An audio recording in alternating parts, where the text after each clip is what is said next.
Syarat hidup nomor 1, ojo mikir. Selesai. Nanya, pernah puyeng ngadepi kehidupan? Pernah atau berapa kali atau bahkan sering, gitu kan ya? Puyeng itu gara-gara apa? Mikir lah. Berarti kan mikir salah tuh. Karena mikir jadi puyeng. Betul. Coba jenengan makannya kan makanan yang sehat toh, bersih ya. Daging, macam-macam makan. Jadi penyakit enggak jadi penyakit kebanyakan? Jadi penyakit. Orang gila makannya makanan kotor, sakit atau sehat? Sehat. Kenapa? Orang gila nggak mikir. Betul kan? Tapi kalau kita mikir, hidup jangan mikir. Kenapa jangan mikir? Karena sudah dipikirkan oleh Allah yang maha memikirkan. Ngapain ikut campur mikir? Lah penjabaran ojo mikir. Penjabarannya 1, saya mau nanya, saya kesini datang sendiri atau diundang saya? Diundang, betul. Begitu datang ditaruh di mana? Di sini atau dimasukkan kamar? Masukkan kamar, so istirahat, betul kan ya? Disuguhin. Kenapa disuguhin? Karena saya diundang. Bapak Ibu diundang, ini di depan diundang, dikasih suguhan, betul atau betul?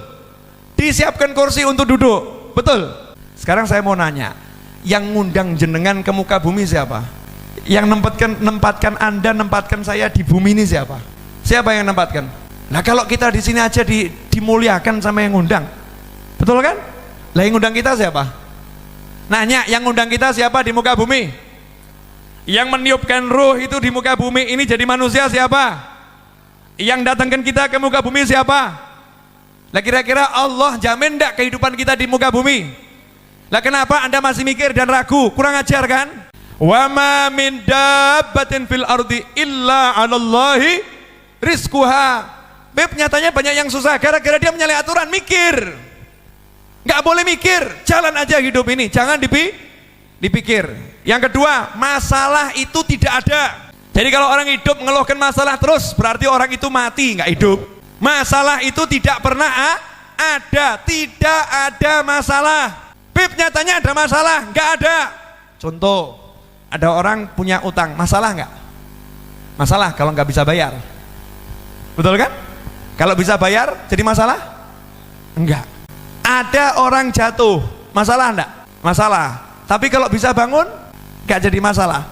Setiap masalah kalau ada solusi namanya bukan masalah, betul kan? Nah hebatnya Allah tuh, Allah kasih masalah enggak pernah enggak ada solusi. Masalah selalu udah ada solusi di dalamnya. Fa inna ma'al usri yusron, inna ma'al usri yusra. Setiap masalah itu ada solusi, dan hebatnya bukan cuma itu, masalah plus solusi plus rezeki. Jadi kalau datang masalah itu selalu ada rezeki di dalamnya. Wa may yattaqillaha yaj'al lahu makhraja wa yarzuqhu min haitsu la yahtasib. Masalah, wa may yattaqillaha yaj'al lahu makhraja, Allah beri solusi untuk masalahnya. Wa yarzuqhu, dan Allah memberinya rezeki dari arah yang nggak pernah bisa dia pikir. Lalu Allah aja udah ngasih tahu rezekimu tuh nggak bisa kamu pikir, kok kita gaya mikir? Kan nyalahi aturan Allah. Paham ya? Jadi ada masalah, ada solusi, ada rezeki. Satu paket. Syaratnya cuma satu. Awal tadi jangan mikir, tapi ngapain? Zikir. Wa ma khalaqtul jinna wal insa illa liya'budun. Enggak usah mikir. Salat. Baca Al-Qur'an. Cari ilmu, senangkan orang tua, senangkan anak, senangkan pasangan hidup, silaturahim, waktu ke pasar, kerja, jalani aja aturannya Allah, gak usah mikir, nanti sistemnya Allah yang akan kerja, selesai masalah. Nah ini yang terakhir, bagian yang paling menyenangkan dan bagian yang paling enak. Sebetulnya keburukan itu gak ada. Buruk, nggak enak itu nggak ada. Karena Allah nggak akan memberikan kita keburukan dan ketidakenakan, meskipun zahirnya buruk, gitu. Zahirnya nggak enak. Maka dikatakan al khair wasyarr bimasyiatillah. Baik dan buruk itu kehendaknya Allah. Sedangkan Allah tidak berkehendak untuk memburuk-burukan hambanya. Semua baik, hambanya saja yang bermasalah. Saya kasih contoh boleh? Punya suami ganteng nikmat atau nggak nikmat? Nanya, punya suami ganteng nikmat atau nggak nikmat? Jawabnya lama kan? Kenapa? Dalam benak seorang istri nggak ada suami ganteng kalau masih lihat kegantengan orang lain.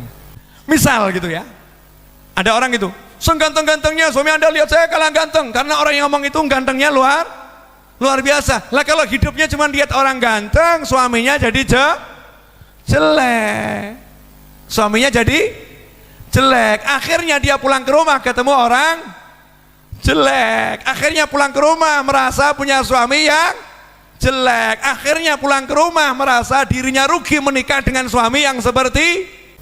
Nah, ada satu aturan hidup yang kita langgar.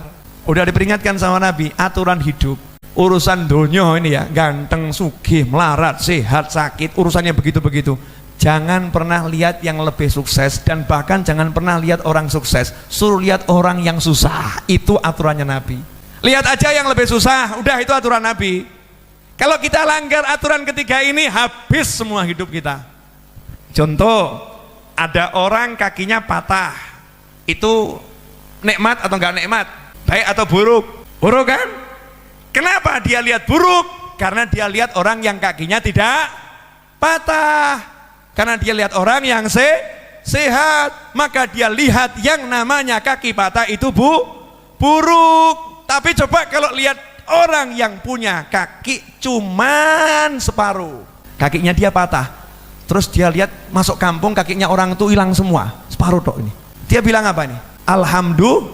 Alhamdulillah, kaki saya dua, cuman yang satu patah. Ini satu kampung nggak punya kaki. Alhamdulillah. Begitu dia lihat yang lebih jelek, lihat yang lebih susah, lihat yang lebih sakit, maka yang dia alami itu jadinya nikmat. Makanya saya katakan buruk itu nggak ada. Allah ngasih baik, cara kita lihat saja yang salah. Urusan dunia jangan lihat yang atas, lihat yang bawah.